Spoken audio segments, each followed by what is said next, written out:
We have the lingering effects of our super full moon, our harvest moon. We also have that lunar eclipse energy that is still lingering today. This is Aries energy, and it is fiery. After those strong geomagnetic storms in the pull of this super full moon, plus the lunar eclipse energies and then Aries pushing it through, we are finally getting a very slow breakdown of it. However, we have those energies that are still lingering. Now, our sun is basically very stable right now and kind of quiet after all of that energy, but we're still going to look at 3825. It gave us those 2 X-class flares, and it is now Earth facing. This region is mostly stable, although it did gain another weak delta configuration. It has went down in size, it has went down in the number of sunspots, and it is spreading apart, becoming less of a threat.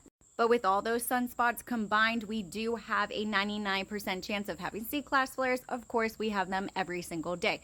Now, M-class flares still around that 55%, and our X-class flare probability has went down because most of these are stable regions. And note, the proton level has dipped down as well. We're at a 10% chance, so our solar radiation storm level has dipped, meaning you won't feel so super heavy weighted with this energy that is coming in. So that's a plus with all of this. We need a little bit of a break.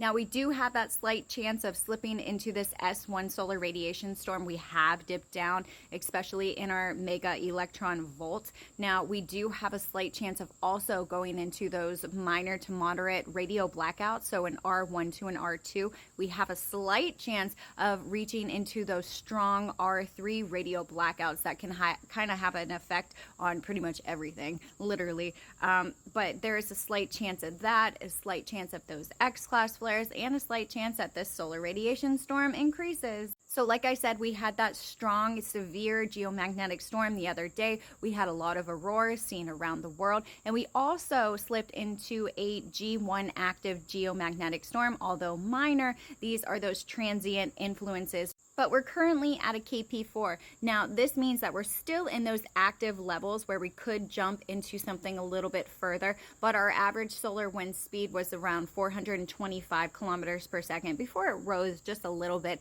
going into those active levels. And what happened is that we had more of an aurora because our BZ turned southward. When it turns southward and we have a lot of geomagnetic activity, that creates those auroras as it pours through those polar cap regions. Now, our BZ was around -7 nanoteslas, so it was a little bit stronger, but not the strongest that we have seen. Right now, we are at -2.6 in our southward BZ, and there are a little bit of auroras that are popping up. And we do have an aurora going on in the polar capped regions, although it is not going to climb exponentially. Nothing to freak out about. Now let's check out our 3-day geomagnetic forecast. Now, today is the 19th, so yet again, we're in those active levels, waiting to see if we do dip into a minor G1 geomagnetic storm, but it's kind of just staying stagnant right now.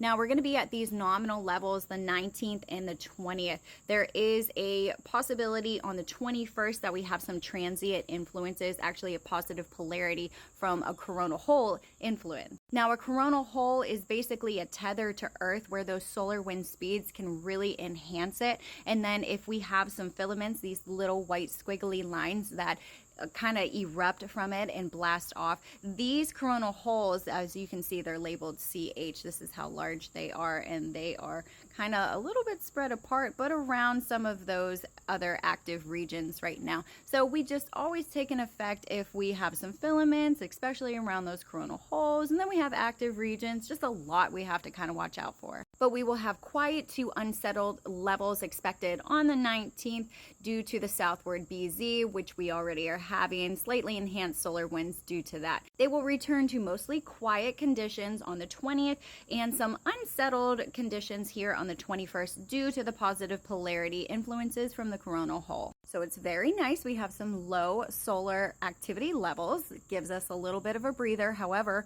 we have the super full moon energies in Aries, the partial lunar eclipse energies that are lingering. Because after this harvest moon, this super full moon that we have, we're going to have some outlooks and our attitudes are really going to shift with this newer energy, and for the better. We are finally going to see a lot of the things and the changes that we have made. We are going to see a lot of these new planets plans that are ahead of us. And today, a lot more creative energies are going to happen. These are going to pop up. This is going to rush in and bring a lot of inspiration. And honestly, we think that we can see the full picture of everything now, but that's not really exactly how it is, because we had that partial lunar eclipse, and it is going to be unveiling and unraveling where we need to gain a lot of new awarenesses. So be grateful with all of those lessons that you have overcome. No matter how big, no matter how small, a win is a win. At least in my book, a win is a win, right? Now let's talk about our patience level today, because we're going to feel impatient. We are going to feel impatient, especially with the full moon that is shifting into Aries. Literally, do not fuel that energy. I repeat,